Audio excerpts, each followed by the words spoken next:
So first things first, on a metal roof, always install your drip edge first.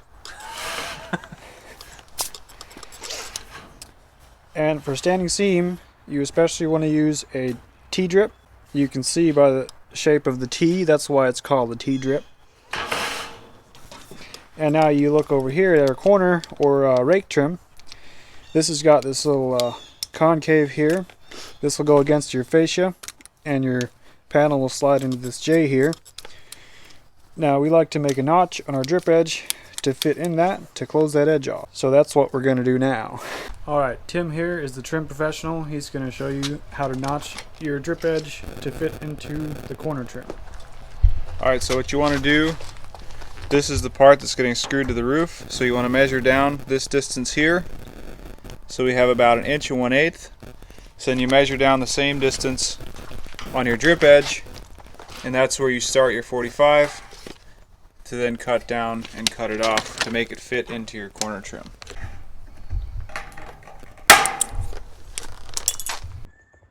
So once you're ready to install your drip edge, where the angle stops and goes straight down, you'll line that up with your fascia, and this should be right with your trim on the outside. Alright, on our drip edge splice, we like to cut it back however much you're going to overlap. If you overlap 1 inch, we like to cut the outside back like that, and then the next piece will slide into here and it'll make a much cleaner and much nicer overlap.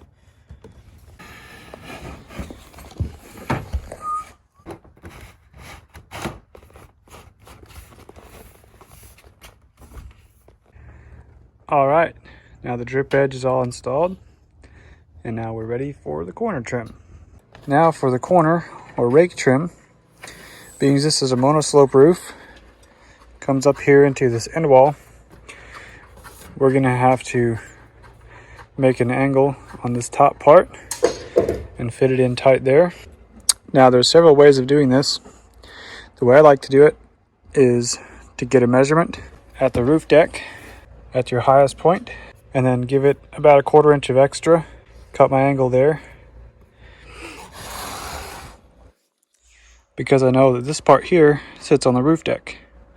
So I can measure to this point right here, about 1 inch down from the top, and then make my angle cross with that mark right there. Another way you can do this is just make your angle, fit it tight at the top, fasten it at the top, then go down to the bottom and cut it where you want it with your drip edge. But then you gotta square it and everything.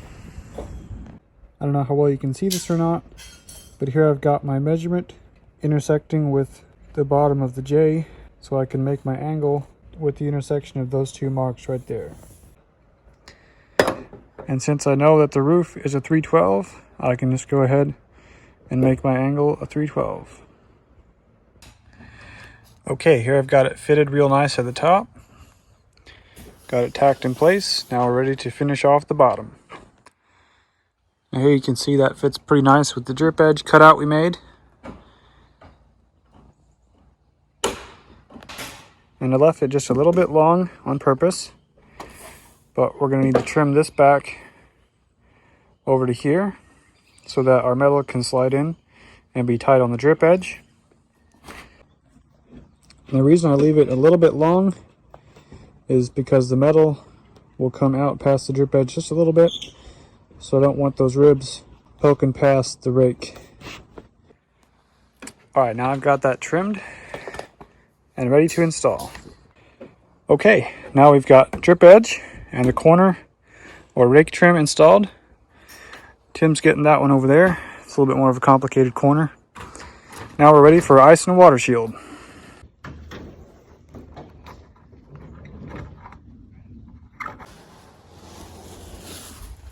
I'm really annoyed now. Alright, we got the underlayment on and we're ready to install our first piece. So the way this works, you just slide it right into the J, push it up tight against your T-drip, and screw it in place.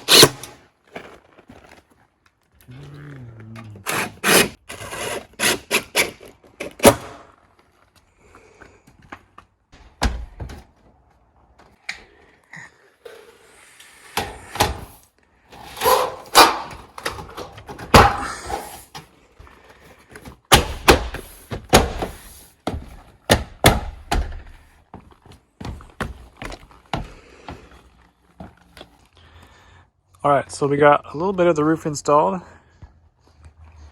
Dad was here prepping the metal sheets while Tim and I did the underlayment, but he had to leave, so now we got to come down and prep the sheets for installation. So first order of business is to hem the bottoms, and we're fortunate enough to have them come already notched from the factory. So all we got to do is take our rake and hang it around like that. Fold that corner over the bottom. And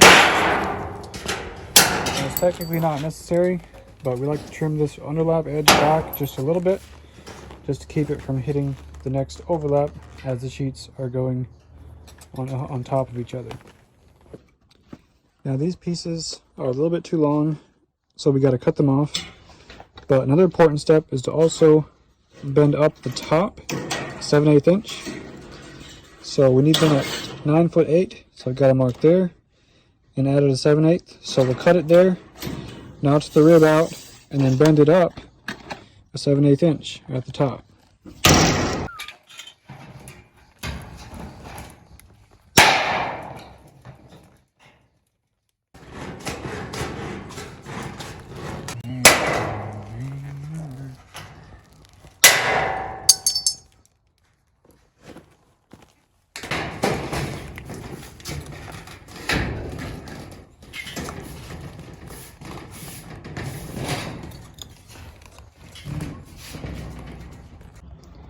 Here's an important side note for you guys. When you're cutting metal, you always want to use power snips or a hand tin snips or anything that does not saw the metal. You definitely don't want to use a power saw or anything like that because it heats up the metal and showers little sprinkles of hot metal everywhere, and it will rust your metal much quicker, and it also voids the warranty. So do it right and use a hand snips or a power snips. We love these tin snips by Malco. Now I don't know if you can get these much anymore. We found some on Amazon lately, but our metal supplier wasn't able to get them anywhere, so thankfully we found some on Amazon. And we also use a few other metal tools by Malco. One of them is this hand seamer, and we like this one really good. It's an 18 inch, and it works really good with these 16 inch panels.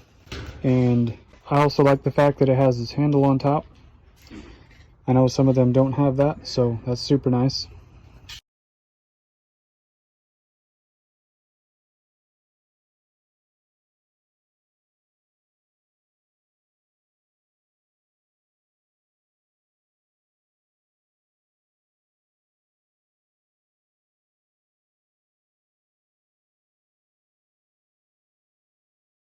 Now when it comes to your finisher piece, you cut it long ways, the desired width, and then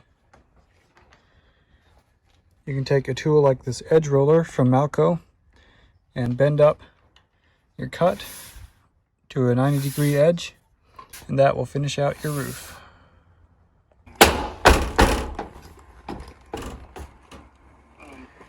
And there it is. We just put the last piece in there. Alright, so now that we've got the roof installed, last thing to do is to take this handbrake here, also made by Malco, and take it down on the bottom here.